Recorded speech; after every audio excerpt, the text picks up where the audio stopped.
Hello, everybody, and welcome back to the Triple Jump Podcast. It's a video game podcast. My name is Ben. And my name is Peter.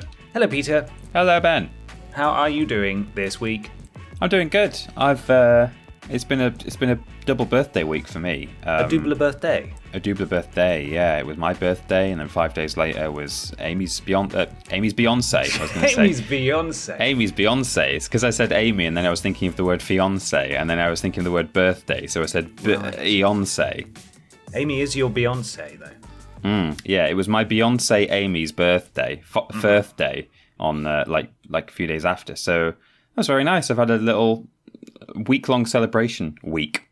Lovely. That sounds absolutely delightful. How about you? How things going with you? I went to Tesco. Oh, dangerous. And I got some Easter eggs. Did you? Yeah. They were they really cheaper than normal? Reduced. Oh yeah, they were. I got the giant one. I went in there for essentials, and it's a surreal experience anyway. If anyone's been to a supermarket recently, having to queue up outside but very far apart, and they offer you wet wipes as you go in. Oh, do they? They don't offer us wet wipes at ours, I don't think. Well, I say wet wipes. What I mean is bits of that fabric on a roll, that you can get. And then they just sort of spray it with stuff and go, here you go, you filthy animal person. Yeah, get clean before you touch our eggs. And they had the massive Easter eggs. And I just filled up my basket with massive Easter eggs. And I got 3 for £3.50. Wow, ridiculous. That's they were like a bargain. a pound each, and I didn't even need them. And I had to sort of squeeze spaghetti and tablets around these giant Easter eggs. The things that you did need. Yeah, you had to force them in.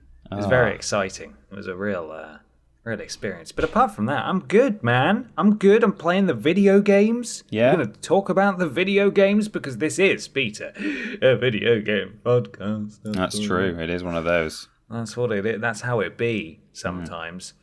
I don't know if you knew this, but we are actually sponsored by a company this week. Are we? Mm-hmm. God, we're really going up in the world. I think so.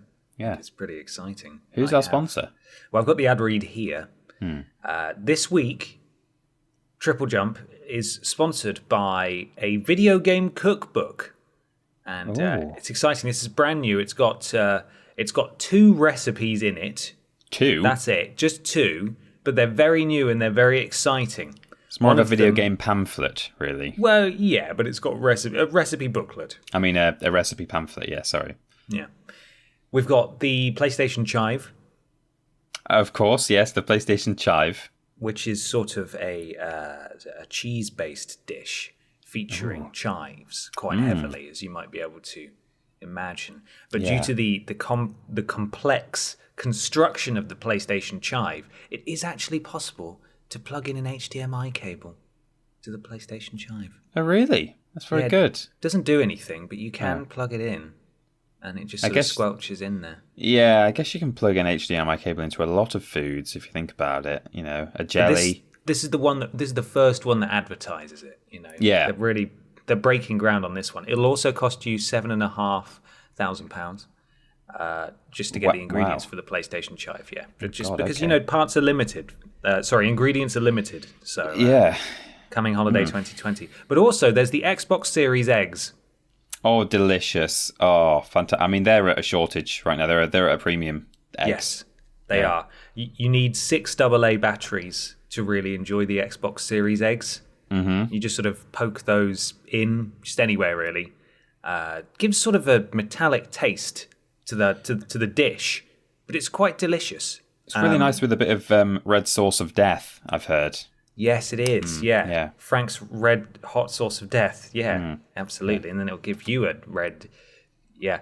It will. And when you're putting this Xbox Series X together, of course, you can't look beyond the new partnership between Microsoft and Nintendo. You may want to use your Nintendo Whisk. As in WIISK? No. Oh. Your Nintendo Whisk. Nintendo Whisk. Switch. Oh, I thought it was like a whisk. Your Nintendo Whisk. No, I couldn't. There was no way. Oh. Couldn't work out. Sorry. Well, unfortunately, Peter, that's actually a load of baloney. Oh, it's a lie. I see what you did there, baloney, because that's a foodage. That's also a foodage. I got you. You did, yeah. You really got me there. I fooled you. I had you hook, line, and sinker. Hook, line, and kitchen sinker. No, we're not sponsored by this video game cookbook featuring the PlayStation Chive and the Xbox Series X and the Nintendo. We're actually sponsored by the wonderful patrons over at patreon.com/Team TripleJump, where if you support us at any tier, and there are higher tiers with amazing things available as rewards, you'll be able to ask questions for this podcast. Just like Copernicus J Dog. Copernicus J Dog. J Dog. Copernicus says, "Hi Peter and Ben, long-time fan, first-time donator. Glad to be on board." Well, thank you, Copernicus, for donating. Thank you so much. Question: is there any game or games that seemed absolutely perfect for you, but you just didn't like? Not because it was bad, but because it just did not work for you. Mine is Alien Isolation, one of my favourite films and my favourite game genres, critically acclaimed, but just not for me. Thank you for everything, chaps. Keep up the good work, and stay safe and well. Thank you, Copernicus J-Dog. Thank you.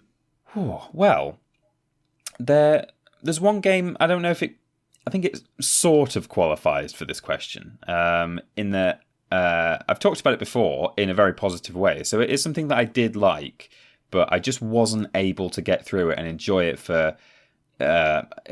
as much as I ought to have been able to enjoy it, if that makes any sense. Which was Assassin's Creed Syndicate. That was the one set in Victorian England, right? Yeah. And I remember hearing about that game, thinking it sounded great. Really, I remember being in school, actually, sort of year 10 or something, and me and my friends were just chatting at lunchtime once, kind of designing our own games in our heads, like, oh, wouldn't it be great if there was a game where you were like this mech that destroyed the city or whatever, like everyone was coming up with their own. And one that I said I really like the idea of is like either a sort of Sherlock Holmes game or any kind of Victorian era game, but that had what I at the time described as a GTA style world, like a GTA 3 world, which really I meant open world city. I just really liked the idea of having a game set in the Victorian period with a huge sprawling map to explore, because I've always been interested by that period of history and like, the poverty, like the sort of class divide and the Industrial Revolution and stuff. So when a Victorian Assassin's Creed game came out, and I knew that it was going to have this huge world that Ubisoft had put loads of historical research into, as they always do, I thought that sounds great, and I enjoyed most of it, or I enjoyed the sort of the first third of it. But it was just Assassin's Creed, unfortunately, which I don't really, for the most part, enjoy. I like free running and exploring the world, but that's literally all I get out of Assassin's Creed games. I should say parkour, actually, shouldn't I? Free running is a very dated term. Is it? Well, I think so. I think parkour is much more respectable than free running. Okay. I don't know. Someone in the comments will probably correct me on that. Let us know, parkourers.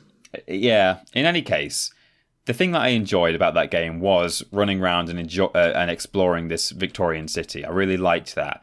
Unfortunately, I didn't really like the story at all. I played some of the side missions that weren't anything to do with the Templars because, I just don't really dig the Assassin's Creed storylines. But, just hanging out with Charles Dickens while he's investigating, like, the Ghost Club and stuff like that, that was all fun. But, so it's kind of... It doesn't quite answer the question, but it's something like that. It should have been perfect for me if it hadn't been, installment number whatever 5 in the Assassin's Creed series, which is not really for me. You're not a big fan of Jacob Fry and his weird accent? No, well, that's the other thing is that you had 2 characters and you had to level them up and equip them separately, which really bothered me. Like having to spend points on both of them. I'm sure you had to do that. So like one of them I can't remember which one I played as actually, but like one of them just ended up really falling behind the other. But sometimes it would force you to play as them. I might be misremembering that, but that's what I seem to think. I think that's how it went. Okay. Yeah. So that bothered me too. Sounds awful. Are you okay? Not really, no. I would have rather it was just a sort of free cam game where there was no character and no story. You just fly around and look at Ubisoft's amazing world building. And that's you just want a time machine, don't you? Yeah, that's what I want, a time machine. Go and see it. Just go and see it. For me, I'm citing a more recent example. This isn't necessarily like you. This isn't a game that seemed absolutely perfect for me. But if you told me there was a Star Wars game, right? Oh, yeah. With the combat of Dark Souls. Yeah. And the presentation of an Uncharted game, I would have said, get out of town. Come on. It can't be... that can't really exist, can it? Really? And it turns out it can't. Because Star Wars Jedi Fallen Order, I did not like as much as everybody else did. It didn't stop me from platinuming it, but it was torturous. As time has gone on, looking back, I dislike that game more and more. I still like some of the stuff that they did. I like the stuff where they you flashed back and did that whole mission. I think I can kind of spoil it at this point, but spoilers for the next 5 seconds. When you did the Order 66 mission and stuff, I thought that was pretty cool. Yeah. And like one or two little things that kind of connect back to the main saga. But for the most part, I really didn't like the level design. The combat, I could take it or leave it. And if I'd not had it on story mode, I think I would have really hated it. So, I think, I only enjoyed it up to a point in hindsight. Okay. Yeah. I don't know. I feel like if it was the first half an hour to an hour of that game, but, that was how the rest of the game was presented in sort of a linear, scripted action fashion, like Uncharted, then it would have been significantly better. I didn't like the characters. I didn't care about the story. The combat was frustrating. The navigating the map was horrifying at times. The puzzles were silly. It just, I don't know. As I said before, I feel like the sequel will be way better, and hopefully they'll learn from all this. But it was buggy anyway, because it was clearly rushed out to be out before the film. But I went into that game with such high expectations, which probably didn't help, because I didn't play it immediately. So I'd had a couple of months of everyone telling me how amazing it was, and then it wasn't that, and I was very disappointed as a result. Yeah, it's a shame that you didn't even have a temporary, oh, this is great kind of feeling, because I did have that. I'm not going to pretend that I didn't say that I really... Well, I don't think I ever said it was amazing, but I did say it was really good. Yeah, well, that's the thing. People are allowed to enjoy it. It doesn't mean, I'm sure Copernicus J. Dog and his infinite, or her infinite wisdom, would never deny anyone the right to enjoy Alien Isolation, as you wouldn't Assassin's Creed Syndicate. No. But I just didn't have a fun time. Just was expecting a lot. I think what's partly made me realise that I didn't enjoy it as much is that I got through it and thought I was kind of enjoying it. Probably partly blinded just by the fact that I had Star Wars on the box. But now whenever I think about going back to it and like, oh, would I play that again? My body just goes, oh no, that game was, it's like I didn't realise until my body told me that, like, what are you talking about? Why do you want to play that again? Gross. You're insane. Yeah. You're a madman. And then I go, oh yeah, I didn't really like it that much. It was a bit weird and clunky. So, yeah. It was. Yeah. Well, there we go, Copernicus J. Dog. Thank you for your support. Patreon.com/Team TripleJump if you'd like to join the dog, the D-O-G-G. The dog squad. J. Dog. There he is. It's time. Oh, yes it is. Oh, is it? Or isn't it? I think it is. Blimey. Go on. It's time for a new segment. It's a brand new cutting edge segment where we talk about what we play in. Can you come up with a name for it on the fly, Ben? It's like we're going to talk about what we play in right now. It's like things that we're playing and what they are. Okay. Name it. The games that were. Oh, like it.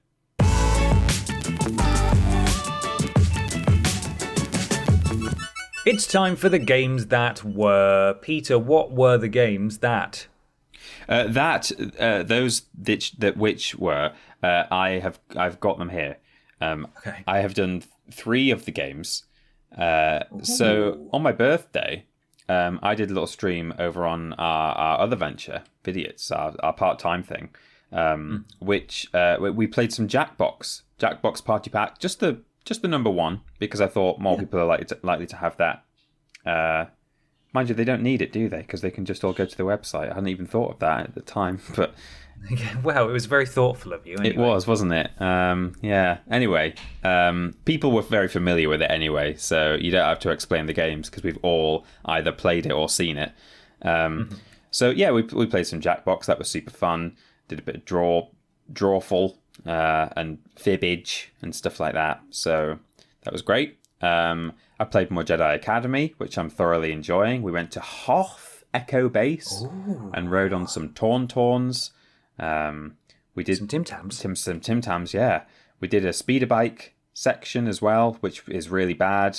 Well, it's not really bad. It's just ridiculously hard to. You're supposed to fight while you're on it with your lightsaber, and like people come alongside you, and you have to sort of swipe at them, and you're traveling at 1,000,000 miles an hour in a fully through. It's not even like. You'd think it would maybe be like down a corridor and you just sort of change lanes, but it's like completely fully 3D and you can go in any direction. And you're supposed to be swiping people with a lightsaber who are also traveling 1,000,000 miles an hour. So, yeah, that's all. That's a thing. So there's that, and then Resi 3 as well. I've started that at long last. So really enjoying that so far. I know that other people are somewhat less complimentary about it, but I've only played like the first couple of hours, and so as far as I'm concerned, I've not yet come to terms with how short it's going to be, because it just feels like the start of any game, and it's running just like Resi 2 did, pretty much, as far as I can tell. So as far as those things are concerned, I am at the moment really, really enjoying myself. We'll just see how it goes when I suddenly realise, oh, it's the end, and it plays a bit differently, and I know exactly what you mean though when you said that the opening has a super like Uncharted style intro sequence that it just feels so it's very scripted and stuff, which is fine, but it's just not what we're used to, I think, having just come off the back of Resi 2. So yeah. The spooks are they're gone, aren't they, when it puts you on rails like that, where you can't really lose. Yeah, exactly. Or even be grabbed. Everything's out of your hands, so it doesn't feel remotely frightening. Yeah. Well, I liked, I really did like Resi 3. I enjoyed the first sort of 4 or 5 hours. It was from then on that it started to, I don't know, take a turn. It sounds dramatic, because it's not a bad game at all. I don't think there's really much wrong with it, but it's... it certainly, I think, given the way that they made it and the decisions they made, especially towards the end, I think that the length of it is probably about right, because if it went on any longer, it would probably grate a bit. But that first few hours or so is really good. I really liked it. Yeah, I think it's really good. I'm enjoying it. Excellent. Yeah, I'm glad to hear. And it's so nice to, I should just say, so the thing that I've really actually enjoyed and forgot how much I loved in the first place is just the quality of life touches, in terms of it really the UI, like the inventory UI is just so clean. It's just everything pops into a little square, and that map system I really love. Just the way it colors things green or whatever it is, like sort of turquoise when you're done. That's just such a simple thing, but it's so nice to know, okay, I don't have to now trawl around this area trying to, work out whether I've got everything, because I just know that I have, or I know that I haven't. Definitely. Yeah. Definitely. No, I agree. I love that. Yeah. Well, I've been playing Final Fantasy VII Remake. Oh, yes, of course. And it is good. Oh. It's good. It's good? Oh, no. It's good. And I think that's better than perhaps a lot of people were hoping. Right. Because this is the this is the impossible remake. This game, you know, it's there's no way they could have made it or remade it and pleased everyone. Oh, look, it's the world's loudest helicopter. Please just come on by. It's I don't know. It's difficult to get my thoughts sort of refined, but there's a lot of choices they've made to basically the way they've gone about extending this first disc or this first portion of the game into a 45-hour RPG is they've stuffed it full of stuff that I actively dislike about other Final Fantasy games. Oh, okay. So there's a lot of side quests that are just crap. There's it's nice to see some character arcs expanded and sort of get a better understanding of the residents of Midgar, and especially the party members you get from Midgar. You get to see them interact with their environment more. You know, people stop them in the street and say, "Hey, how are you?" Blah blah blah. That sort of thing. It does, that stuff is good. I appreciate that. And then, you know, they've added new characters. They aren't party members, but they're just new characters, and they're all, for the most part, sort of anime cliches, sort of one-note anime cliches with ridiculous hair, and they're over the top, and they just speak in ridiculous sort of catchphrases and do weird poses and stuff. And don't get me wrong, I love the Japanese cheese, right? Fantastic manufacturers of cheese. Right. But there are certain things in this game, or certainly in this remake, that again, I just don't like in other Final Fantasy games. That's why I didn't play Final Fantasy games for a very long time, until a couple on, you know, I gave Final Fantasy 13 a try, and I played most of that, and I didn't think that was very good. I played through all of 15, and I thought that was good in spite of its many issues. But I didn't play the PS2 ones because there was sort of Final Fantasy VII, the original, when it came out. That was such a watershed moment, especially for Western gamers, because it allowed... It was sort of the cool Final Fantasy game, you know? It felt fairly Western in its setting, and the characters felt fairly Western as well. And there were obviously translation issues here and there were certainly strange moments in it. You know, obviously the cross-dressing Cloud and stuff like that. Yeah. You know, sort of slightly bizarre moments that are like, wow, that was sort of out of left field. Okay, let's roll with it. It's fine. But the voice acting, there was none. You know, so you had to voice these characters yourself. The facial animations, there was none. So you had to imagine that yourself. There was... you know, the various poses and stuff like that. You sort of had to fill in the blanks. And as a result, I think it really worked in the game's favor. But now, you know, they've got to do all of that. And as a result, it's become, in many ways, like a lot of the Final Fantasy games on PS2 and since then that I've just not really enjoyed, because it's just full of sort of over-the-top Japanese, huh? I was just about to say, is it people going, Yeah, lots of noises, lots of weird poses at the end of sentences, and it's like, oh, for God's sake. I don't think there was another way they could have remade this game. Don't get me wrong. And I like it, and I'm enjoying it, and I want to keep playing it. But obviously, as a big fan of Final Fantasy VII, I'm going to pick it apart. And there's no way that they could have ever pleased anyone, and I understand that. But there are certainly some decisions they've made in this game so far that are just absolutely mind-boggling to me. I've just got to the wall market, and I'm just about to get to that infamous bit where Cloud puts on a dress. Right. And they've added a section here that I'm not going to spoil, but they've added a bit that just made my jaw hit the floor. And I just thought, what on earth is this? Not only because it is so ridiculous, but because it's so at odds with the established character of the character that's involved in it. You know, it's so unlike any of that character's previous motivations and actions, and it just does this thing, and it's like, it's just gone full Japan. Right. It's just gone full Japan. And that sounds ridiculous because it's a Japanese game. But again, like Final Fantasy VII, the original, it felt distinctly Western. And the bits where your brain had to fill in the gaps made it like the cool, dark, gritty, grungy Final Fantasy game that we all wanted, and then it sort of returned to more fantastical fare, and so on. There was swearing, and the bad guy's really frightening, and things get impaled, and there's blood everywhere and stuff. We hadn't had this really in Final Fantasy before, and I'm glad to see that they are, to an extent, that tone still exists now. They're saying the naughty S swear word quite a lot, which is blimey, right? Careful. I know, you get banned for that. But I can't help but feel there are certain things that they shouldn't really have done when designing this. I just don't know, man. Like, I like it, and I'm going to keep playing it, and I want to see what else they've done, and I love the combat, and I love the music, and again, I am enjoying it. But there are certain design decisions where I just think, what on earth what were you thinking?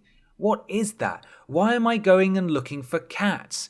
This is stupid. It just feels, sometimes I find myself skipping through dialogue because they take forever to get to the point. They just keep talking, where you can tell they were saying stuff in Japanese originally, and they just needed as many English lines. And it's just stop. Just say that it's time to fight. Stop saying, you think you're going to challenge me?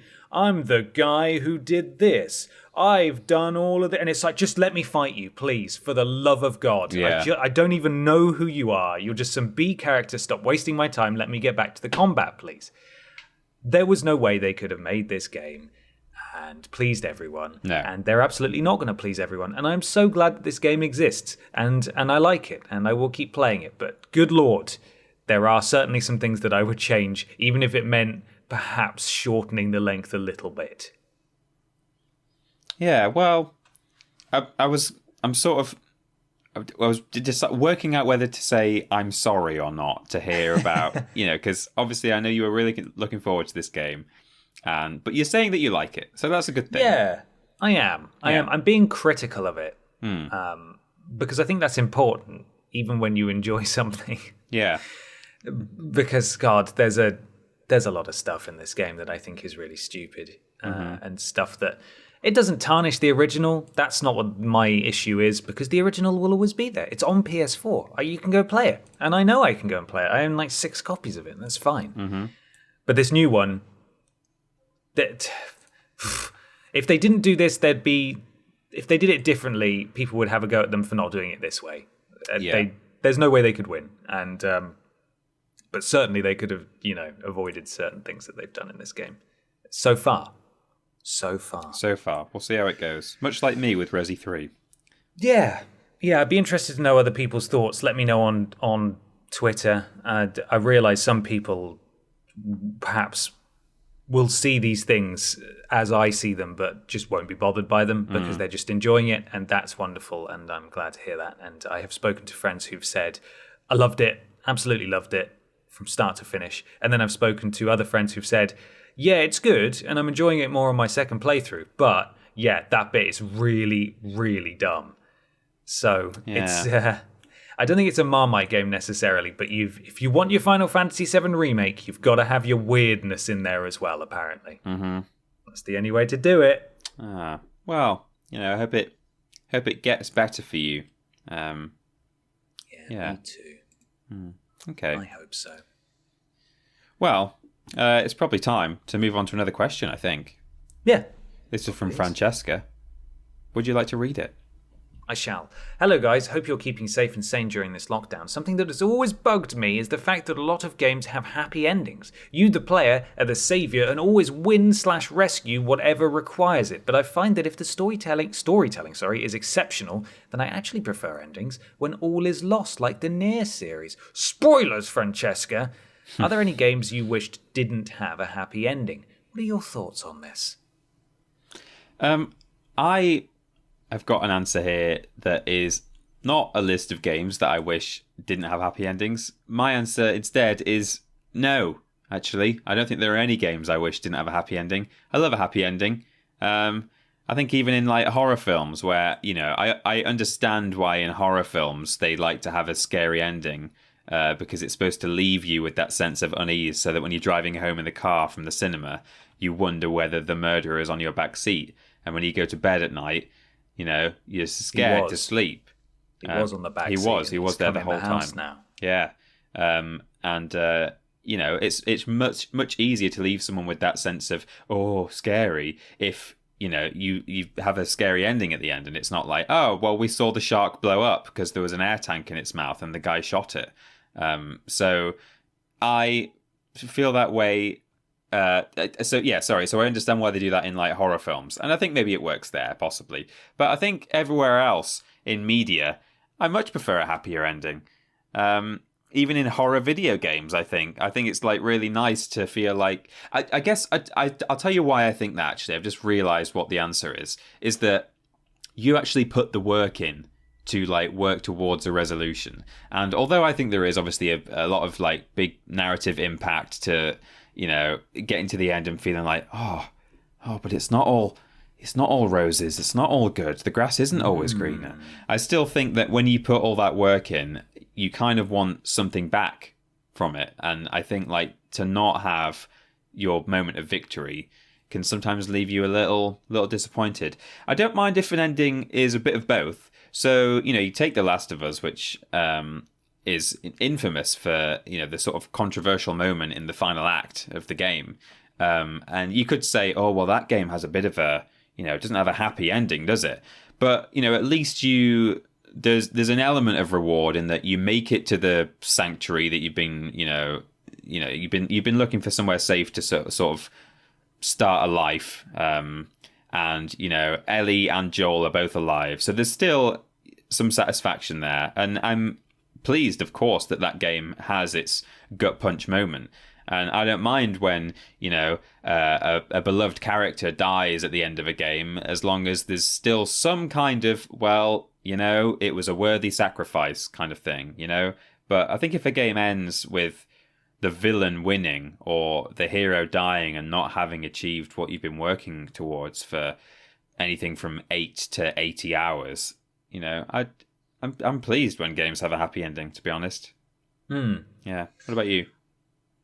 I think it would be nice to have more of a balance. Yeah. Certainly, I mean, Mass Effect 2 sticks out as a game that benefited from not necessarily having a positive ending, in that it is possible to completely fail a Mass Effect 2 and just lose, or at least have a lot of your party members wiped out, because there's this sort of meta game going on where you've got to keep everyone happy, and if you don't, some of them are guaranteed to die in the suicide mission at the end of Mass Effect 2.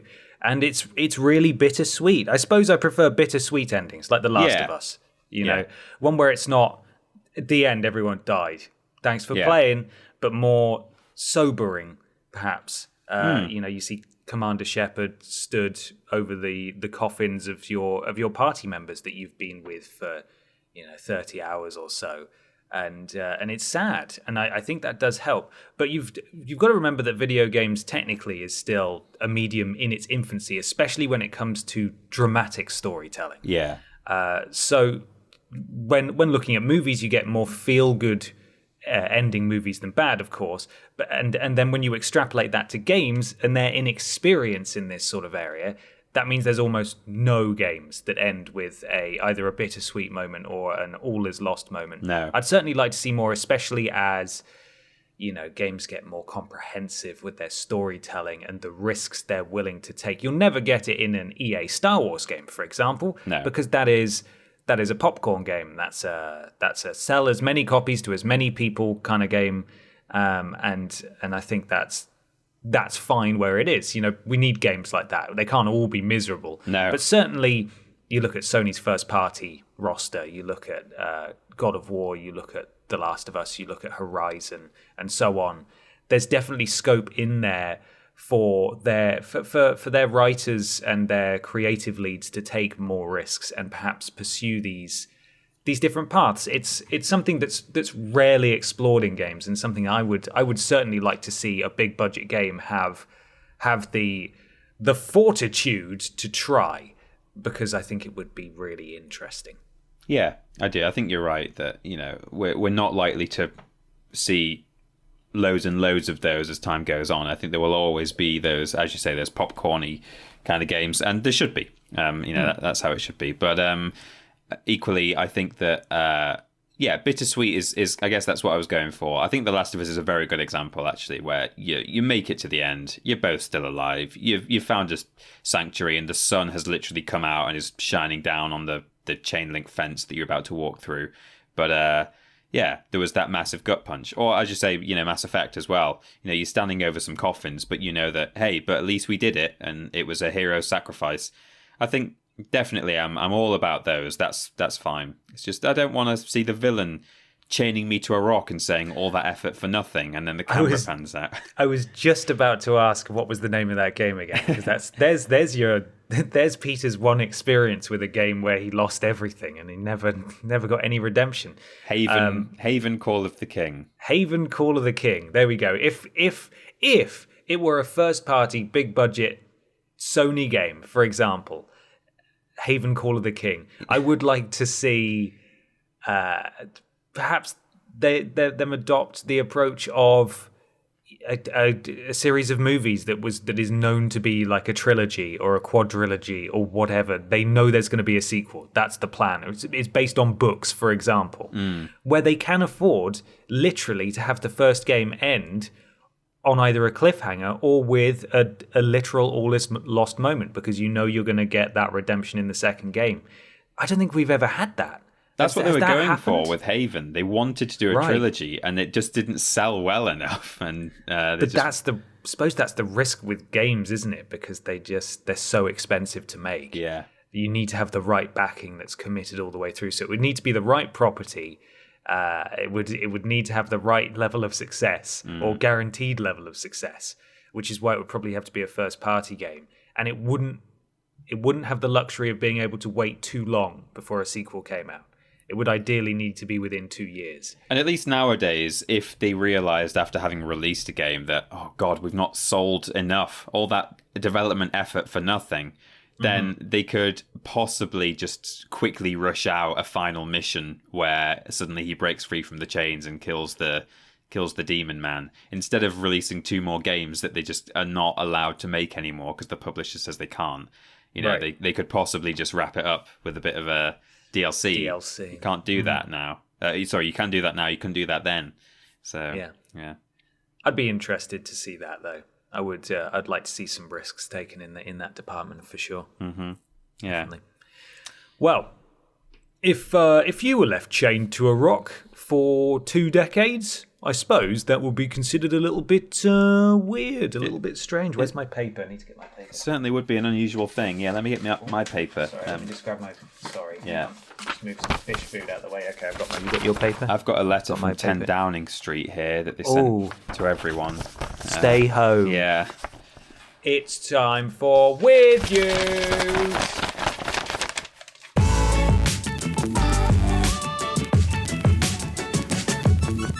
It's Weird News time. Welcome to Weird News. Peter has some weird news. He's going to tell me some weird news. Would you like to hear something weird? Yeah. It's right here.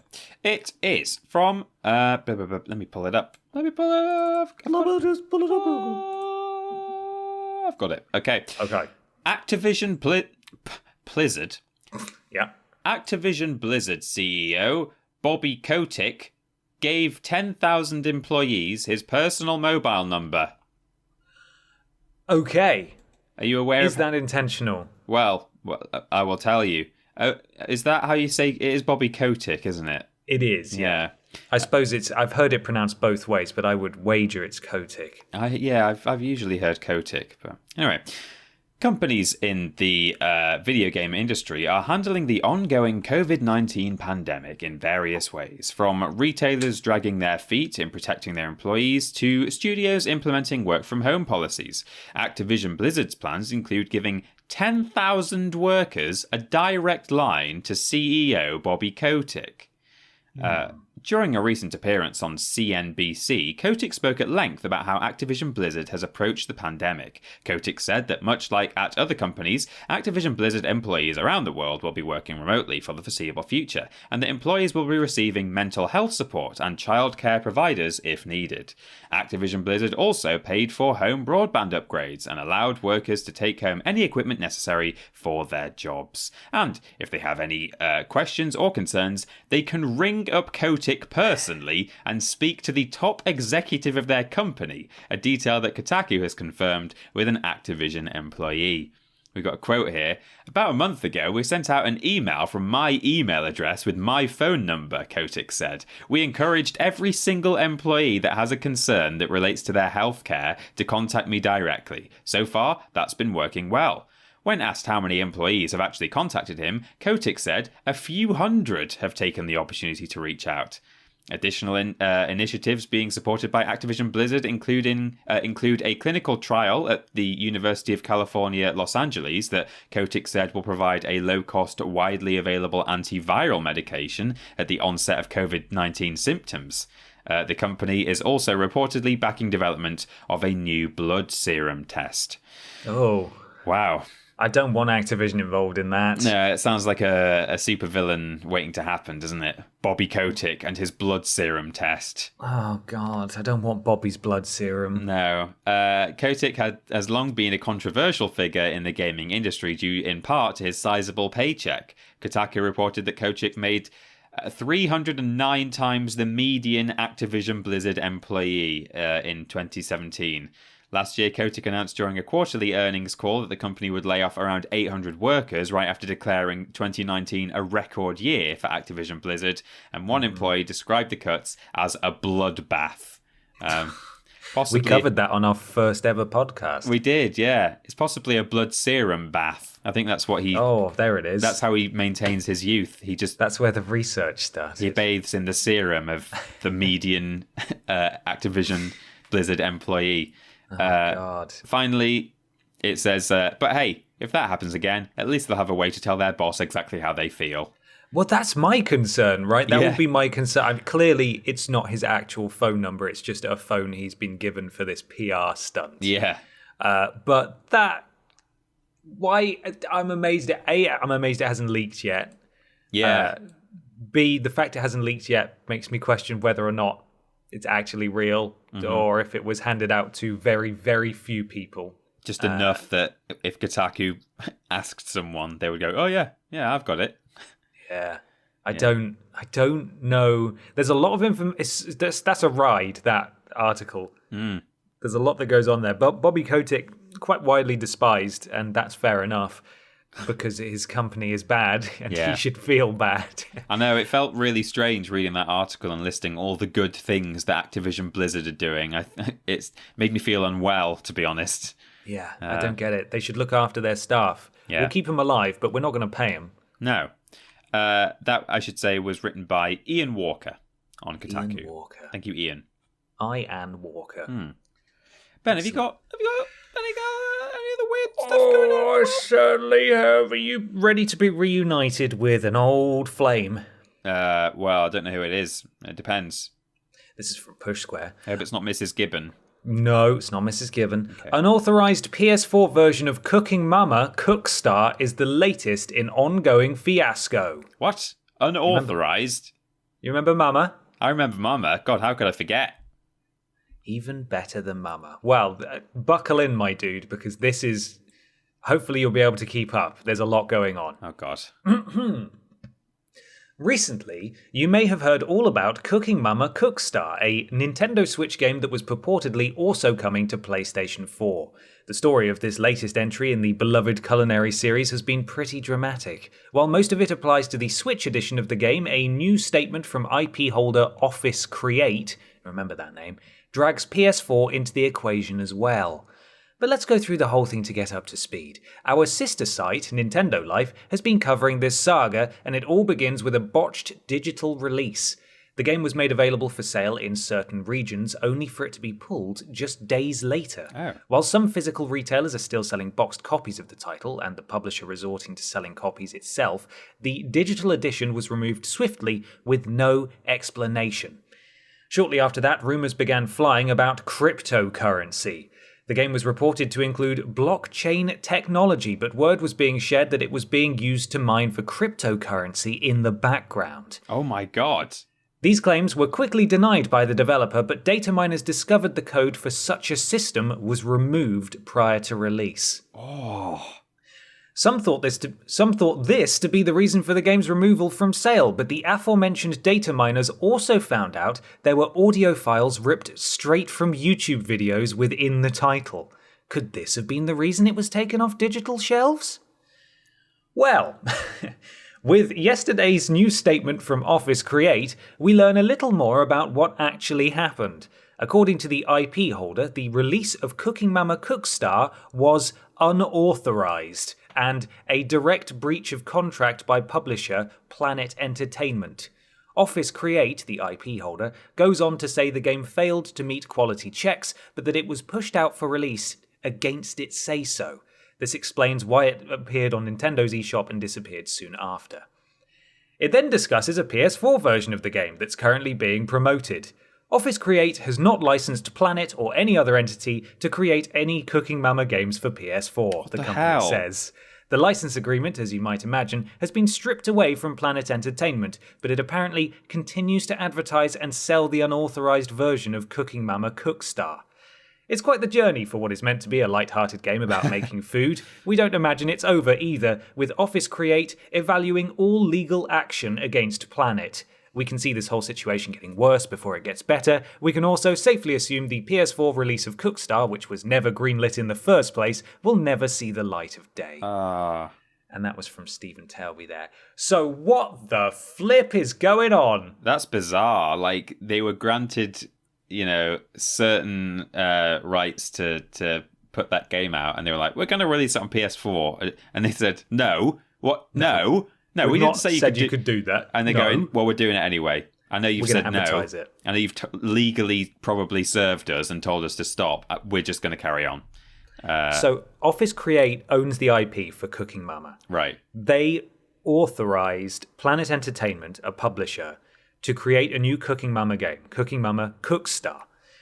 They pushed it out onto Switch before it was ready and before it was allowed to... Before Office Create, the IP holder, said, yes, you can do that. They didn't do any of the checks or anything like that. They just pushed it out. And then it was pulled after a couple of days because Office Create said, no, what are you doing? But Planet Entertainment still continues to promote and sell physical copies of the game directly through their website, apparently. Insane. And then the PS4 version, which was never authorized in the first place, is still being promoted. And they've removed... We're kind of glossing over the fact that there used to be data mining code. Yeah, there was going to be data mining in it as well. Not data mining. Sorry, Bitcoin mining. Yeah. Oh yeah. Planet Entertainment. I'm just wondering if they've done anything else. Planet Entertainment says, there's an update in the last 10 hours from Nintendo Life. Do you want to hear it? Oh yeah, okay, go for it. Okay, yesterday the rights holder of this is from Nintendo Life and Liam Doolan, this one. Yesterday the rights holder of the Cooking Mama series, Office Create, issued an important notice about how Cooking Mama Cookstar was an unauthorized release by Planet Entertainment. Now, Planet Entertainment has shared its own statement, which attempts to clear up the mystery, in quotes, surrounding the recent Nintendo Switch release. The US-based company said it's fully within its rights to publish the game and says there is no active litigation or ruling preventing it from doing this. Below is the statement. Planet Entertainment wants to explain the mystery. Office Create, the right holders, approved a detailed game design in 2019. The design is the exact game on the Nintendo Switch, which also includes many additional Office Create suggestions, which adds gameplay value. Unfortunately, creative differences arose as Cooking Mama Cookstar was near completion that were outside the scope of our agreement and the game design approved by Office Create. By contract, Planet is fully within its rights to publish Cooking Mama Cookstar. There is no active litigation or ruling that prevents Planet from publishing the game. Cooking Mama fans have been very enthusiastic about Cooking Mama Cookstar, including the many new features, including vegetarian and unicorn food. Right. Potluck party plus more. We appreciate the overwhelming positive response and support from Cooking Mama Cookstar fans. Office Create has our total respect. We thank them for their wisdom and wish them well. They're still advertising it in their legal note, their disclaimer. Saying, hey, vegetarian and unicorn food. Buy it now. As noted above, the creative differences supposedly went outside the scope of the original agreement. According to Planet, this is why Office Create isn't happy. Office Create previously said it was evaluating all of its legal options against Planet in order to protect its customers, intellectual property rights, and the Cooking Mama series. Oh, God. They've reviewed it, though. Nintendo Life have reviewed it because it was out for a little bit. Yeah. It's not... Okay, 3 out of 10. So, no. Oh, wow. Even worse than Mama. Way worse than Mama. Oh. What a weird saga. I'll keep an eye on this. See if there are any updates. It's Thursday at the time of recording, and this statement was 10 hours ago. So there could be more that happens by the time this releases. But keep an eye on it, and we'll keep you posted. Yeah. As best we can. But that's weird, isn't it? That's very weird. That's Isn't a really weird news there. Super weird. Let's have another question, shall we? Yeah, let's. Sure, I'll do it. Let's have it. Sorry. But Brian has another question. Peter. Brian does. Brian Cahill. Ben and Peter. I hope you're keeping your sanity better than Ben's sim did. My question relates to lost save data. What's the most data you've lost, or your worst, because of a save file problem? I guess worst experience. When I was younger, I was playing SmackDown vs. Raw 2007, which had an in-game unlockable based around the Royal Rumble match. You had to enter as number 1 and win the whole 30-man match. Just as I was eliminating my final opponent, my younger brother jumped up to celebrate, hit the PS2, and caused it to restart without saving. I never had the heart to try it again. Hope you're keeping well. Slorn August Banacht at Because I'm Brian. Thank you, Brian. Right. I've got a couple. Yeah. Got a couple of them. One, I was playing Final Fantasy VII. Oh, it's appropriate, isn't it? Yeah. And my cat stepped on the open disc tray button. Yeah. And it just flung open, and I lost a load of progress. But the one that sticks in my mind the most is that Scyther's my favorite Pokemon, right? Right. And I think it was either Gold, Silver, or Crystal. They introduced special metal evolutions or steel evolutions of certain Pokemon, and one of them was Scyther, who you can evolve to Scizor, who's just like a cool red Scyther, basically. Yeah, I forgot about Scizor. Yeah. Yeah, rad. And you have to make it hold a special item when you trade it in order to get it to evolve, and there's a finite number of those items in your game. I think there's maybe 1 or 2. Scizor was my pride and joy, and I traded it to my friend so I could just share the Scizor love. So I could Scizor with my friend, you know. Right, yeah, you wanted to Scizor together. Just a couple of friends scissoring each other. Yeah. And he started a new game. Right. And then it was gone forever. Oh, because my you only have one save file, don't you? It's just a cartridge, so it's gone. So the idea was for him to give it back to you when he was done with it, right? Yeah. And I remember him sheepishly coming up to me and saying, "I'm really sorry I started a new game." And it took me a little while to realize why that was an issue. And then I was quite distraught. But that was a case of save files taking something special from me. Oh, no. So sorry to hear that. It's okay. F in the chat for Scizor. Yeah, and then we never scissored again. Oh, well, I mean, rightly so. I think when someone betrays you like that, you kind of don't really want to scissor with them anymore, do you? No, you don't.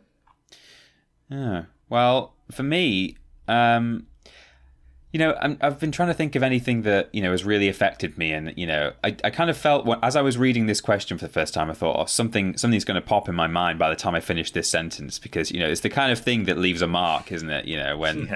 When something like that happens. But I can't really think of any major things. I think I once... I had a memory card stop working on my PS1, which I know had a few things on there. Nothing too important to me that I didn't fit. I mean, I will have had like some 100%ed like Crash and Spyro runs and stuff, but like I was always replaying those games anyway, so that didn't really make a difference to me. But it did have my Tekken 3 100% save file on there, which had all the characters, including a couple of them which were really hard to unlock or harder than normal, which involved completing Tekken Ball mode. That's how you unlocked Gon, the little lizard who was from like a Japanese manga. And also Dr. Boskonovich, who you can only unlock by completing Tekken Force mode 4 times over, I think, which, again, not too hard to do really, but it was just, it felt like an achievement. I remember at the time, because I did it when I was fairly young, like relatively speaking. So I remember doing it and knowing that I'd finally unlocked the whole roster and, feeling like, oh, great, I've got them all now. I can hop on here anytime, play some multiplayer with my friends, and we can pick from everybody. And then that memory card that had that save file on just stopped working. I don't know what happened to it, because I've never really had that happen before or since with a PlayStation memory card, but... Yeah, it was just it may have been a third-party one, which doesn't help, but yeah. I don't think I ever had an official memory card, but... didn't you? Yeah, I don't know that I did. I had some weird-looking memory cards. Yeah.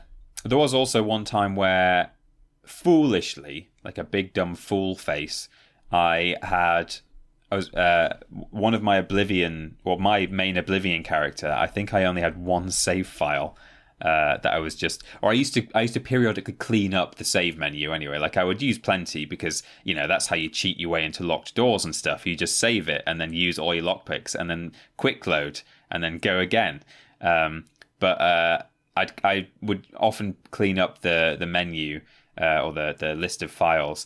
And then one time at a point where I just cleaned up and I had one save file for my main character, I started a new game because I wanted to just capture some stuff for a video. It was just like some basic stuff from like the opening of the Emperor and stuff. And I accidentally saved over my one file and I just lost my character. Oh no. But, I'd already completed the game before and it was just a character I was playing through for funnies. And I don't think I was too devastated. I was a bit annoyed. I was like, oh my God, there goes all that, all that role playing that I put into that character. But, I never used to finish reruns of Oblivion and Skyrim anyway. I'd just sort of start them thinking I was going to play it differently, and then I never would. So it wasn't too sad. It's just time lost, isn't it? Yeah, it's time lost. Yeah. Sad. The worst thing. Well, it's time to move on to something rather large. Oh, goodness me. Are you prepared? Yeah. It's time for the big discussion!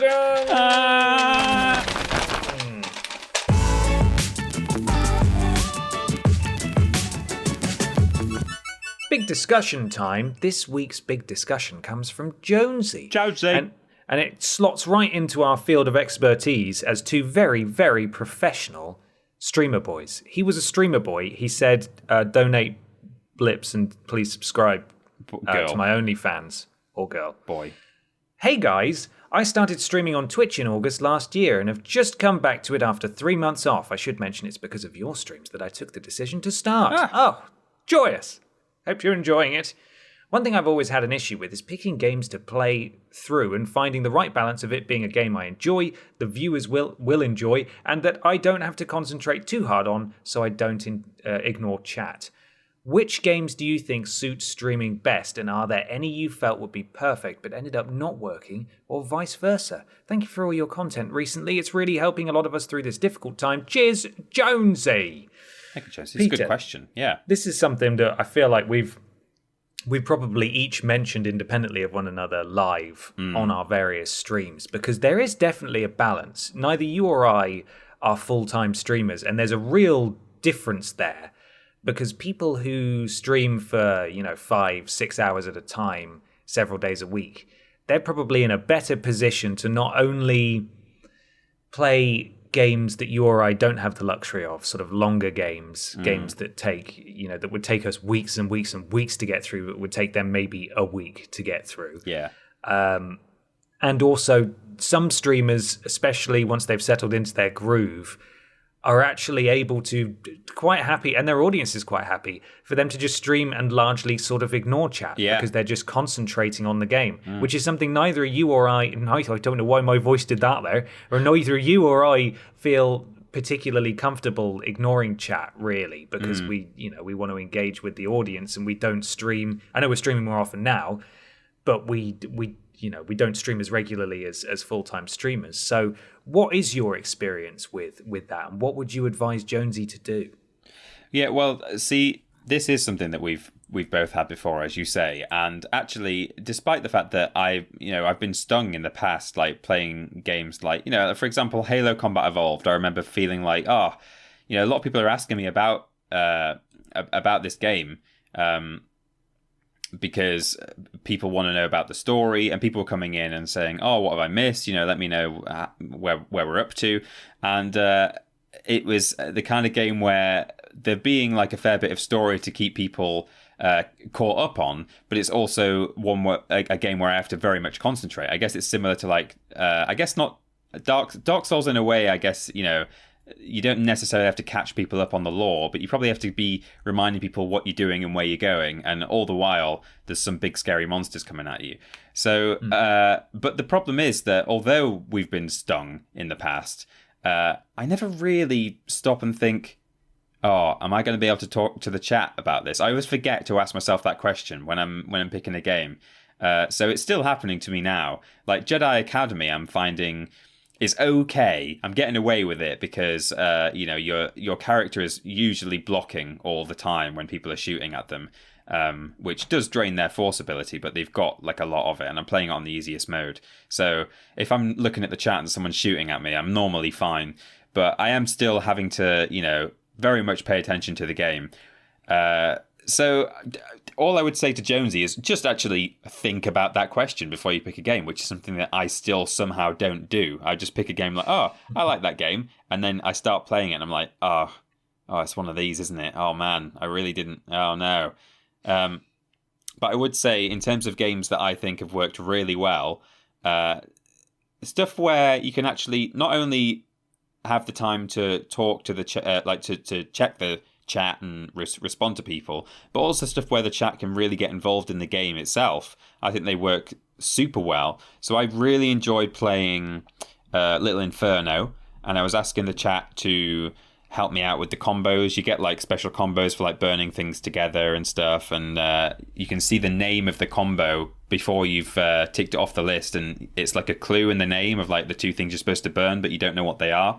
So the chat were like, oh, that could be like the cat and the whatever, so that was good. And then also Scribblenauts, I think, is just, so far I've found it to be the perfect chat interaction kind of stream game, because people really can just suggest silly things, and both Little Inferno and Scribblenauts are chill, slow-paced games where there's not any kind of imminent threat at any point in the game, so I don't have to worry about monsters running at me.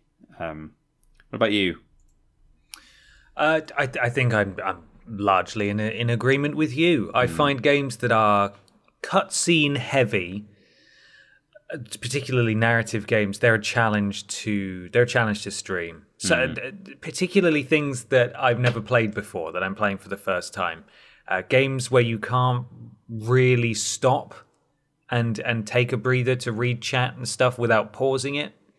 Final Fantasy VII Remake is one I streamed the other week, which I don't think went poorly. It's just I was playing bits of that game that I'd not played before, and I kind of just wanted to concentrate on it, which makes it a challenge. Rage 2 was a bad one, but that's mainly because it was a bad game.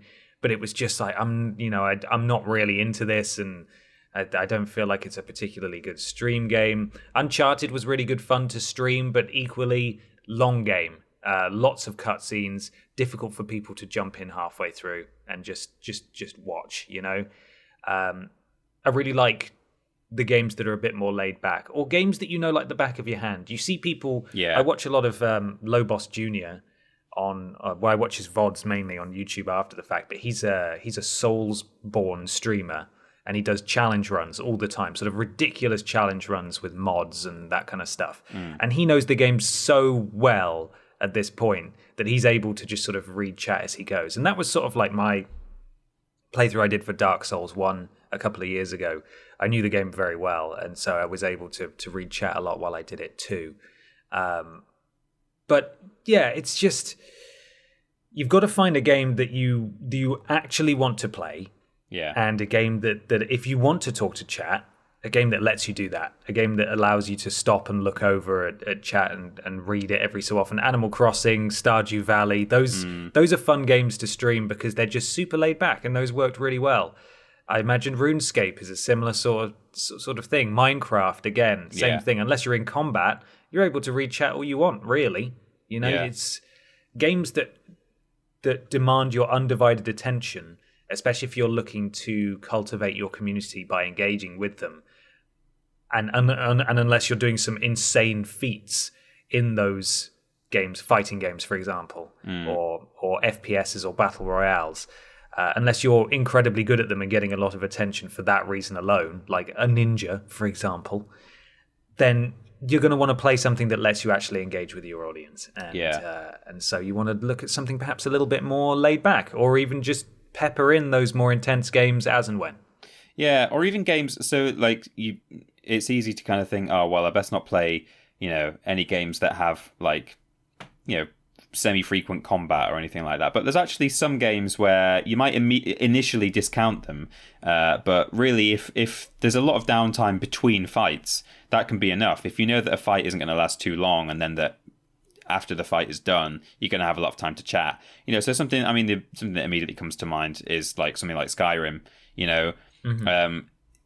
That's a game that does involve swinging your sword wildly for certain periods of time.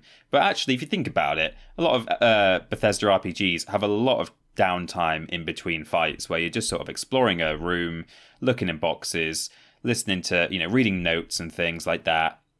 And in that time, you can just be quickly glancing over to the chat, pick a question, pick a comment, read it out, and then, talk about it for the next couple of minutes. And so, it's not even as simple as dividing it into genres, so you can't just say, well, I'm not going to play any fantasy RPGs because all fantasy RPGs don't work. It's very game specific, I would say. So, yeah. And the other thing you were saying about cutscenes, like, narrative heavy games, it's not just a case of actually knowing that there's this ever-evolving narrative that people are going to be people will want you to be catching them up on as they enter the chat.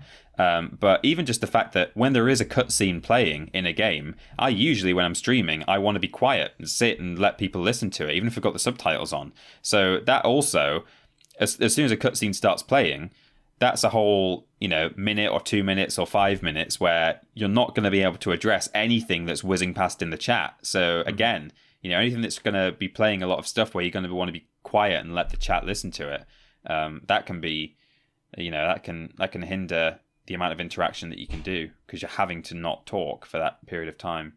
Yeah, absolutely. I hope that helps, Jonesy, and best of luck with your streaming adventure. We often encourage people to do YouTube and do podcasts and absolutely do streams. It's a hobby, and it's something to do at the moment. So give it a go. And if you have any further questions, pop along to one of our streams. We'll try and help you out. Help you out. But thank you for asking that question. I hope it was insightful. Well, that's us for this week. Thank you so much for listening / watching. Where have we been hiking this week, by the way? Oh, we keep forgetting now, don't we? It's we've been hiking. What about across the ocean? Oh, that's a fun one. Do you have a preference, or if I go on to Pixabay and search ocean, will that do? Yeah, that will do, definitely. Okay. I hope you've enjoyed our hike across that ocean. That was a fun one. Peter, where can people let us know if they didn't enjoy that hike across that ocean? Well, they can let us know on Twitter and Facebook, which is where we have our social medias. It's twitter.com and facebook.com/Team TripleJump. Our Facebook is looked after by our social media man, Luke Eldon. Thank you, Luke. Thank you. If you want to check out our content, that's youtube.com or twitch.tv/Team TripleJump. That's where all our videos go. It's where we stream. Lord Brotovich and Cecil Prumps look after our streams for us. Thank you. Thank you to them. We've got a Patreon. Patreon.com/Team TripleJump. All kinds of rewards over there where you can ask questions on this podcast. You can get Worst Games Ever early. You can get into an exclusive Discord room. And our Discord itself is bit.ly/Team TripleJump. Thank you to the mods, Jack, Joe, and Crimson Dragonfly. We've got a website, triplej.mup. Over there, we've got careers. We've got, a special redirect link to our new channel, which Ben will tell you about shortly. And if you want a audio version of this podcast, you can go to play.acast.com/s/TripleJump. There we go. Fantastic. Yeah, those live stream VODs, huh? Yeah. Oh, well, if you go to twitch.tv/Team TripleJump, as Peter already said, the VODs are live there for 14 days after air date. But, sometimes you can't get on there. Sometimes you can't see that. If you were to go, for example, to triplej.mup/VODs and subscribe to our dedicated VOD YouTube channel, you'll notice that some of our previous VODs have made their way onto there. We've got them all backed up. They will soon be going live. We're very close to the threshold now. We ask people continue to watch if you can. We've got my Platinum run for the Outer Worlds. My Bioshock playthrough's just gone live. The Sims House with Jack from Cultaholic Wrestling is live. Some of Peter's VODs will be going live very soon. It will. So make sure you go and give those a watch. We just need to get that watch time up until we meet the threshold where we can monetize. Those of you who've already watched, thank you so much. It is really helpful. We're very close now, and then all of them will be there, including the brand new ones as they air about a couple of days afterwards. They will be live on there. If you're not able to catch them on Twitch, they will be going straight on triplej.mup/VODs, and that's the solo live stream VODs. I should clarify, when Peter or I stream alone, those VODs will be going on that channel. The joint stream, Blaze It, that Peter and I do together on Thursdays, that will still be going on the regular YouTube channel, usually a couple of days after it airs, as with the solo VODs. So there you go, triplej.mup/VODs. Please go and subscribe there. Instagram, you can follow us at that Peter Austin and at Ben Potter 20, on Twitter at that Peter Austin and at confused_dude. We do lists every Tuesday and Thursday, streams every Monday, Tuesday, Wednesday, Thursday, and Friday. Worst Games, it's fortnightly. Friday for patrons of a certain tier, Sunday for everyone else. It is a Worst Games Ever week, so get excited. Podcast is every Saturday, and the shows, we're running low, not gonna lie. We've got one more in the bank, it's a rules boss, and then we're gonna look into doing some more of those sort of standalone videos like the Sims isolation stuff, just little bits and pieces every there. But the core structure will remain, we'll keep streaming. Obviously we're limited by the distance, but we're going to do for you what we can. I've been writing a thing. I wrote a thing on Tuesday, which is why my VODs haven't gone live yet, because I totally forgot to do that. But yeah. Exciting. Yeah. Look out for Peter's thing soon. Peter breaks the internet with his thing. Yeah. Oh, you want to see it? Sure do. Let's get scissoring, my dude. Leave a review on iTunes if you're able to, or your platform of choice. It helps something to do with Al Gore's rhythms. I've only got a couple of notes here for this week. Worst Games, that went out yesterday if you're a patron. Patreon.com/Team TripleJump. And tomorrow for everybody else on YouTube. And the VODs channel, triplej.mup/VODs. That's it. That's all. That's it. We're done. Which leaves just enough time for you to tell us again about our delicious sponsor. Yes, the video game Cook booklet is available soon. It costs a lot of money. It tells you how to make the PlayStation Chive, the Xbox Series X, and of course you can use your Nintendos with Swisk. Anyway, that's it. Stay safe, wash your hands, and we'll see you next week. Goodbye, everybody. Bye. Bye. Bye.